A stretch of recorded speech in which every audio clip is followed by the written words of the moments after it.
అనుకోకుండా జరిగిన దానికి మమ్మల్ని మన్నించవలసిందిగా కోరుతున్నాము. అనుకోకుండా ఆమె చూడగానే ఎమోషనల్ అయిపోయి జై అమరావతి జై అమరావతి చెప్పమని ఆమె అడగడం జరిగిందండి. నమో వెంకటేశాయ. మేము అమరావతి నుంచి వచ్చామండి.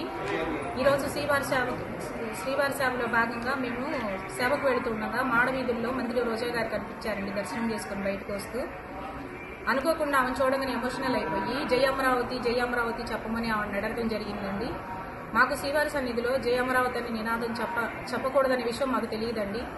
అనుకోకుండా జరిగిన దానికి మమ్మల్ని మన్నించవలసిందిగా కోరుతున్నాము. గోవిందనామము హరినామం తప్పక వేరే ఏది అక్కడ చెప్పకూడదనే విషయం మాకు తెలియదండి. దయచేసి అనిదా భావించకుండా మమ్మల్ని మన్నింపవలసిందిగా కోరుచున్నాము. అనుకోకుండా జరిగిన దానికి మమ్మల్ని మన్నించవలసిందిగా కోరుతున్నాము.